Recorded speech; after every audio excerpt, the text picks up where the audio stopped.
Amiin. Kabajamtootaa fi jaalatamtoota ijoollee firii tawaahidoo kan Waaqayyoon isin jaallatu, kan Waaqayyoon jaalattan, nageenyi fi araafi jaalalli Gooftaa keenya Yesuus Kiristoos bakka jirtanitti hunda keessaniif haa baay'atu. Waaqayyoon kan sa'aatii kanaan nu ta'e galannii fi kabajni guddaan isaaf haa ta'u. Amiin. Ani gaafii 66 gadi jiru itti fufnaa filachuudhaan deemsi gaafii 66 irraa haga gaafii 100 kan jiru itti fufnaa jechuudha.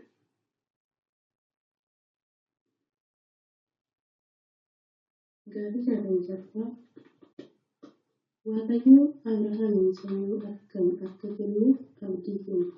A. Sabni guddaa. B. Namoota muraasa. C. Hooggantoota. D. loltoota. Gaafii 66 Waaqayyo Abrahaamiin sanyii akkamii akka kennuuf abdii kenne. A. Sabni guddaa. B. Namoota muraasa. C. Hooggantoota. D. loltoota. Gaafii 66 Abrahaam Waaqayyo iddoo aarsaa kan ijaare Mamiree jala muka guddicha eessatti? A. Beetelitti. B. Seekemitti. C. Hebronitti. D. Aayitti.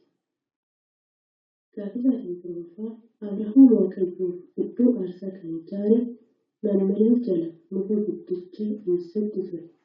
A. Beetelitti. B. Seekemitti. C. Hebronitti. D. Aayitti.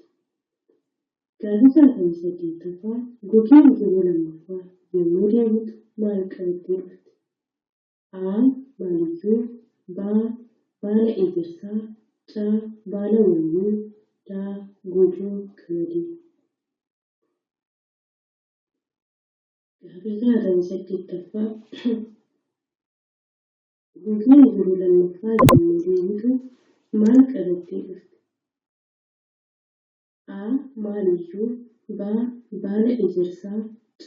Baala wayinii. D. Gujoo qamadii. Gaafii 69 Bishaan lafa irraa goguu isaa Noah mallattoo kam erga ergee booda beeke? A.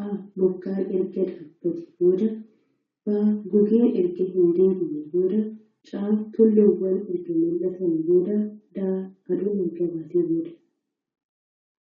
Gaafii 69 Bishaan lafa irraa goguu isaa Noah mallattoo kam ergee booda beeke? A. Bokkaan erga dhaabbate booda. B. Gugeen erga hin deebine booda. C. Tulluuwwan erga mul'atan booda. D. Aduun erga baatee booda. Gaafii 70 Keessa deebii 14ffaa irratti mootonni tuqaman sulula kamitti wal lolan? A. Sulula Yordaanositti. B. Sulula Mootichaatti. C. Sulula Sidiimitti. D. Sulula Kebroonitti. Gaafii 70ffaa Keessa deebii 14ffaa irratti mootonni tuqaman sulula kamitti wal lolan? A. Sulula Yordaanositti. B. Sulula Mootichaatti. C. Sulula Sidiimitti. D. Sulula Kebroonitti. Gaafii 71ffaa Abrahaam booda fi qabeenya isaa kan oolche hanga eessatti ari'uudhaan ture? A. Hanga Siilootti. B. Hanga Gibxitti. C. Hanga Hobaatti. D. Hanga Daanitti. Gaafii 71ffaa Abrahaam Loox fi qabeenya isaa kan oolche hanga eessatti ari'uudhaan ture? A. Hanga Siilootti. B. Hanga Gibxitti. C. Hanga Hobaatti. D. Hanga Daanitti. 72ffaa Keessa deebii 15 irratti Waaqayyo Abrahaam wajjin kakuu buuse. Yeroo sana dukkanni akkamii Abrahaam irra bu'e? A. Bokkaan guddaan. B. Hirribni cimaa fi naasuu guddaa. C. Qilleensi jabaan fi sochiin lafaa daa duumessa ifaa fi faarfannaa eegaluuta. Gaaffii 72ffaa keessa deebii 15 irratti Waaqayyo Abrahaam wajjin kakuu seene. Yeroo sana dukkanni akkamiin Abrahaam irratti bu'e? A. Bokkaa guddaan, B. Hirribni cimaa fi naasuu guddaa, C. Qilleensi jabaa fi sochiin lafaa, D. Duumessa ifaa fi faarfannaa ergamoota. Gaaffii 73ffaa Melkiiseedeq Abrahaamitti maal fudhatee dhufe? A. Warqee fi meetii, B. Horii fi hoolaa, C. Daabboo fi daadhii, D. Uffataa fi kophee. Gaaffii 73ffaa Melkiiseedeq Abrahaamitti maal fudhatee dhufe? A. Warqee fi meetii, B. Horii fi hoolaa, C. Daabboo fi daadhii, D. Uffataa fi kophee. Gaaffii 74ffaa Abrahaam Melkiiseedeqiif maal kenne? A. Walakkaa qabeenyaa, B. Boojuu hundumaa, C. Kuma, D. maaliyyuu. Gaaffii 74ffaa Abrahaam Melkiiseedeqiif maal kenne? A. Walakkaa qabeenyaa, B. Boojuu hundumaa, C. Kuma, D. maaliyyuu. Gaaffii 75ffaa mootiin Sodoom Abrahaamiif maal kenne? A. Lafa hundumaa haa fudhatu, B. Warqee fi meetii hundumaa haa fudhatu, C. Ulfina fi aangoo haa fudhatu, D. Horii isaa hundumaa haa fudhatu fi namoota isaa haa deebisu. Gaaffii 75ffaa mootiin Sodoom Abrahaamiif maal kenne? A. Lafa hundumaa haa fudhatu, B. Warqee fi meetii hundumaa haa fudhatu, C. Ulfinaa fi aangoo haa fudhatu, D. Horii isaa hundumaa haa fudhatu fi namoota isaa haa deebisu. Gaaffii 76ffaa Abrahaam mootiin Sodoomiif deebii maal kenne? A. Hundumaa akka fudhatu dubbachuu, B. Walakkaa qofa akka fudhatu walii galuu, C. Maal iyyuu akka hin fudhanne dubbachuu, D. Ijoollee isaa akka fudhatan ajajamu. Gaaffii 76ffaa Abrahaam mootii Sodoomiif deebii maaliif kenne? A. Hundumaa akka fudhatu dubbachuu, B. Walakkaa qofa akka fudhatu walii galuu, C. Maal iyyuu akka hin fudhanne dubbachuu, D. Ijoollee isaa akka fudhatan ajajamu. Gaaffii 77ffaa keessa deebii 15 irratti dubbiin Waaqayyoo yeroo duraaf akkamitti Abrahaamitti dhufe? A. Abjuudhaan, B. Karaa raajichaa, C. Mul'ataan, D. Karaa ergamaan. Gaaffii 77ffaa keessa deebii 15 irratti dubbiin Waaqayyoo yeroo duraaf akkamitti Abrahaamitti dhufe? A. Abjuudhaan, B. Karaa raajichaa, C. Mul'ataan, D. Karaa ergamaan. Gaaffii 78ffaa Abrahaam eenyu akka isa dhaalu yommuu gaafatu Waaqayyo maal jedhe? A. Loox si dhaala, B. Eliizeer si dhaala, C. Isa qaama kee keessa ba'u si dhaala, D.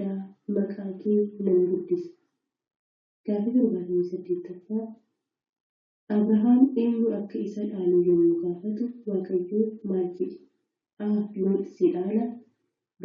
Eliizeer si dhaala, C. Isa qaama kee keessa ba'u si dhaala, D.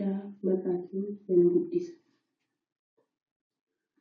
Gaaffii 79ffaa Waaqayyo Abrahaamin gara alaatti baasee maal akka ilaalu ajaje? A. Beeyladoota lakkaa'i, B. Balaallaa lakkaa'i, C. Urjiilee lakkaa'i, D. Manneen lakkaa'i. Gaaffii 79ffaa Waaqayyo Abrahaamin gara alaatti baasee maal akka ilaalu ajaje? A. Beeyladoota lakkaa'i, B. Balaallaa lakkaa'i, C. Urjiilee lakkaa'i, D. Manneen lakkaa'i. Gaaffii 80ffaa Abrahaam keessa deebii 15 irratti ayyaana kakuutti Waaqayyo beelladoota kan dhiyeesse kan fa'aa turan. A. Sangaa, re'ee, hoolaa, gaarreen, gugee. B. Sa'a, re'ee, hoolaa, qacoo, qocaa, gaarree. C. Sa'a, re'ee, korbeessa, hoolaa, gaarree, gugee. D. Sangaa, re'ee, korbeessa, hoolaa, gaarree, gugee. Gaaffii 80ffaa Abrahaam keessa deebii 15 irratti ayyaana kakuutti Waaqayyo beelladoota kan dhiyeesse kan turan. A. Sangaa, re'ee, hoolaa, gaarree, gugee. B. Sa'a, re'ee, hoolaa, qocaa, gaarree. C. Sa'a, re'ee, korbeessa, hoolaa, gaarree, gugee. D. Sangaa, re'ee, korbeessa, hoolaa, gaarree, gugee. Gaaffii 81ffaa kakuun Waaqayyo Abrahaam wajjin godhe lafa hanga sanyii meeqattiif akka kennu ture. A. Sanyii tokkoof. B. Sanyii lammaffaaf. C. Bara baraa. D. Sanyii afuraffaaf. Gaaffii 81ffaa kakuun Waaqayyo Abrahaam wajjin godhe lafa hanga sanyii meeqattiif akka kennu ture. A.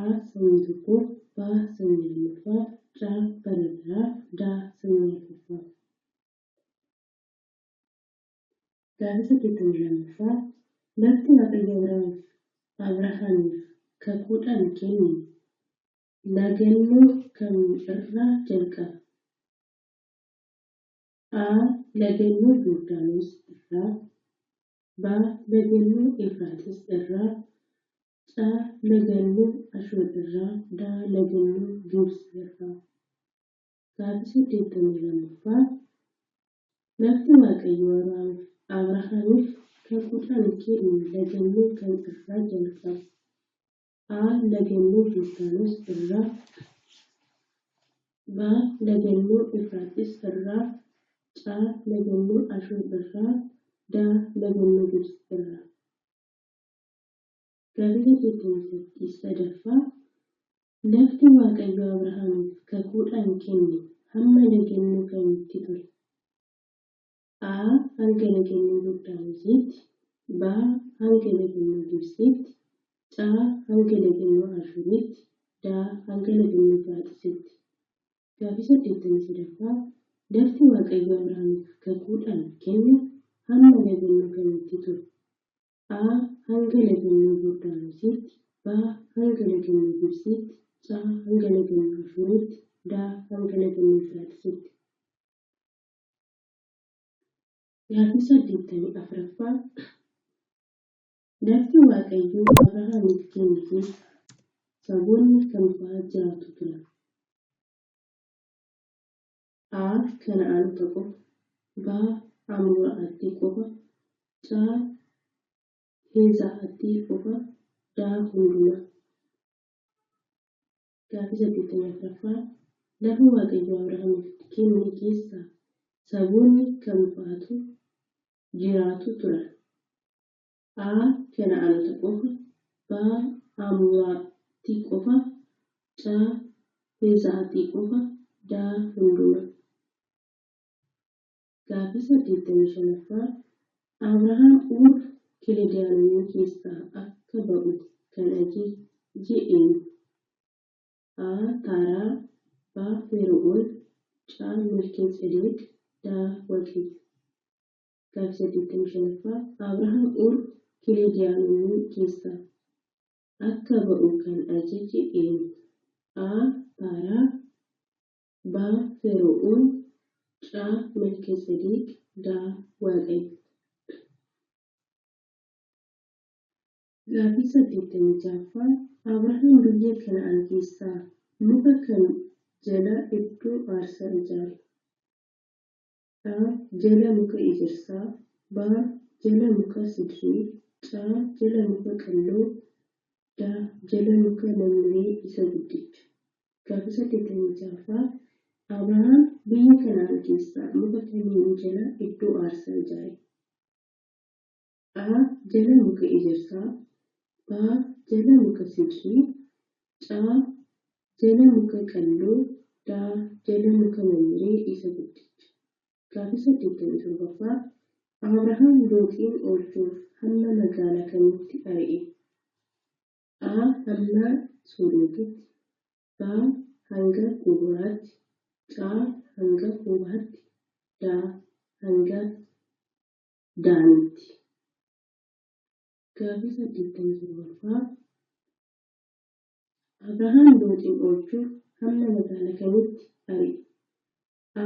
Hamma Sodoomitti. B. Hanga Gomoraatti. C. Hanga Hobaatti. D. Hanga Daanitti. Gaaffii 88ffaan kakuun Waaqayyo Abrahaamiif kenne mata duree isaa guddaan maal irratti xiyyeeffata? A. Qabeenya fi ulfina irratti. B. Umrii dheeraa fi fayyaa irratti. C. Humnaa fi aangoo irratti. D. Lafaa fi sanyii irratti. Gaaffii 88ffaa kakuun Waaqayyo Abrahaamiif kenne mata duree isa guddaan maal irratti xiyyeeffata? A. Qabeenya fi ulfina irratti. B. Umrii dheeraa fi fayyaa irratti. C. Humnaa fi aangoo irratti. D. Lafaa fi sanyii irratti. Gaaffii 89ffaan Loot waraana kamiin booji'ame? A. Waraana mootota 5. B. Waraana Kana'aanotaa. C. Waraana mootota 4. D. Waraana Gibxii. Gaaffii 89ffaa Loot waraana kamiin booji'ame? A. Waraana mootota 5. B. Waraana Kana'aanotaa. C. Waraana mootota 4. D. Waraana Gibxii. Gaaffii 90ffaa Doonichi tulluuwwan Araaraa irratti kan bu'e ji'a kam keessa ture? A. Ji'a 6ffaa. B. Ji'a 7ffaa. C. Ji'a 10ffaa. D. Ji'a 11ffaa. Gaaffii 90ffaa Doonichi tulluuwwan Araaraa irratti kan bu'e ji'a meeqa keessa ture? A. Ji'a 6ffaa. B. Ji'a 7ffaa. C. Ji'a 10ffaa. D. Ji'a 11ffaa. Gaaffii 91ffaa Qilleensi halluu duumessa keessatti kan mul'atu yoomi? A. Halkan qofa. B. Yommuu duumessa fidu. C. Yommuu aduun baatu. D. Bona qofa. Gaaffii 91ffaa Qilleensi halluu duumessaa keessatti kan mul'atu yoomi? A. Halkan qofa. B. Yommuu duumessa fidu. C. Yommuu aduun baatu. D. Bona qofa. Gaaffii 92ffaa Ijoolleen Noor sanyii kamirraa lafatti guutan? A. Sheem irraa qofa. B. Haam irraa qofa. C. Yaafet irraa qofa. D. Hundumaa. Gaaffii 92ffaa Ijoolleen Noor sanyii kamirraa lafatti guutan? A. Sheem irraa qofa. B. Haam irraa qofa. C. Yaafet irraa qofa. D. Hundumaa. Gaaffii 93ffaa Ijoolleen Kuush iddoo kam fa'aa wajjin wal qabatu? A. Biyyoota Awurooppaa wajjin. B. Biyyoota Afrikaa wajjin. C. Biyyoota Eeshiyaa wajjin. D. Biyyoota Ameerikaa wajjin. Gaaffii 93ffaa Ijoolleen Kuush iddoo kam fa'aa wajjin wal qabatu? A. Biyyoota Awurooppaa wajjin. B. Biyyoota Afrikaa wajjin. C. Biyyoota Eeshiyaa wajjin. D. Biyyoota Ameerikaa wajjin. Gaaffii 94ffaa Gamoo Baabiloon ijaaruuf dhagaa suphee maal isaan godhan? A. Aduudhaan ho'isan. B. Bishaanitti cuuphan. C. Zayitiidhaan diban. D. Ibiddaan ho'isan. Gaaffii 95ffaa Gamoo Baabiloon ijaaruuf dhagaa suphee maal isaan godhan? A. Aduudhaan ho'isan. B. Bishaanitti cuuphan. C. Zayitiidhaan diban. D. Ibiddaan ho'isan. Gaaffii 95ffaa Gamoon Baabiloon ofii isaa mataan isaa maal akka ga'u barbaadan turan? A. Gaara samii. B. Gaara gaara gubbaa caa gara magaalaa biraa daa gara qarqara galaanaa. Gaafisa 45ffaa gamoon Baabiloon mataan isaa maal akka ga'uuf barbaadan turan? A. Gaara samii. B. Gaara gubbaa. Gaara gubbaa. C. Gara magaalaa biraa. D. Gara qarqara galaanaa. Gaafisa 46ffaa keessa deebii 15 irratti ayyaana Faguutti beeyladoonni erga addaan facaafamanii booda Abrahaam irraa maal ta'e? A. Ergamoonni isatti mul'atan. B. Riisonni beeyladoota du'anii irratti bu'an. C. Ifa dinqisiisaa samii irratti mul'ate. D. Sagalee lafa keessa dhaga'an. Gaafisa 46ffaa keessa deebii 15 irratti ayyaana Faguutti beeyladoonni erga addaan facaafamanii booda Abrahaam irraa maal ta'e? A. Ergamoonni isatti mul'atan. B. Riisonni beeyladoota du'anii irratti bu'an. C. Ifa dinqisiisaa samii irratti mul'ate. D. Sagalee lafa keessa dhaga'an. Gaafisa 47ffaa Abrahaam Malkiiseedeqiif kumaa kan kennu maal irraa ture? A. Warqee isaa irraa qofa. B. Horii isaa irraa qofa. C. Midhaan isaa irraa qofa. D. Booja'uu isaa hundumaa irraa.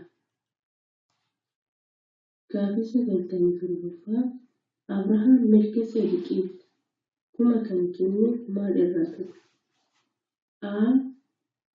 Warqee isaa irraa qofa. B. Horii isaa irraa qofa. C. Midhaan isaa irraa qofa. D. Booja'uu isaa hundumaa irraa.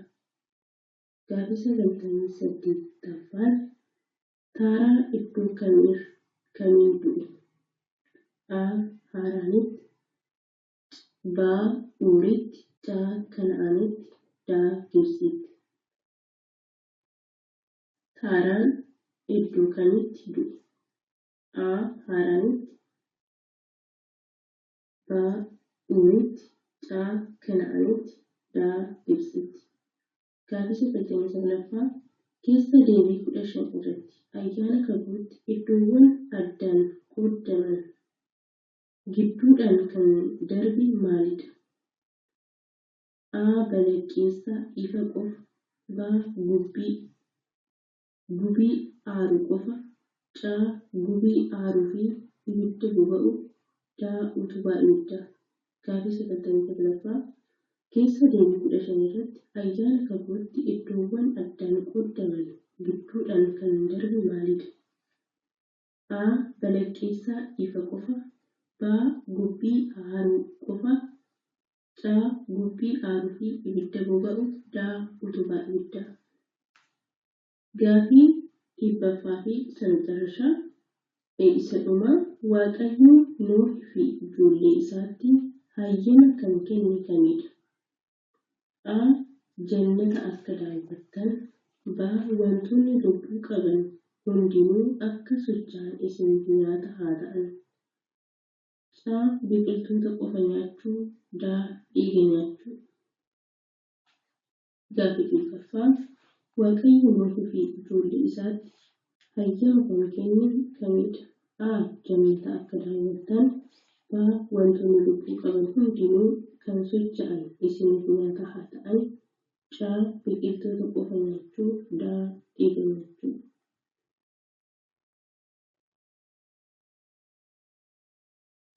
Gaafii 66 aga gaafii 100 fixnee jirra.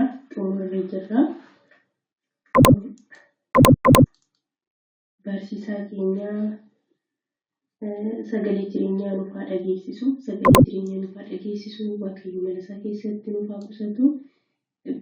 Barnoota garaagaraa nu barsiisan nuuf laataa turan waan ta'eef yeroo hundayyuu yuutuubii Innishagar yuutuub walda sanbat kan jedhu seentanii like, share, subscribe akka gootan like, share, subscribe godhuudhaan wanni nurraa hir'atu tokko hin jiru waan ta'eef barsiisaan keenya immoo manni isaa akka guddatuu fi jajjabina akka jajjabeessinu namoota baay'ee biraa akka ga'u taasisa view akka argatu waan taasisuuf like, share, subscribe akka gootan ijoollee tawaahidoo sinitti dhaama jechuudha. Bakka yeroo dubbisu bakka dunguree waan jiruuf dhiifama sin gaafadha. Galatoomaa.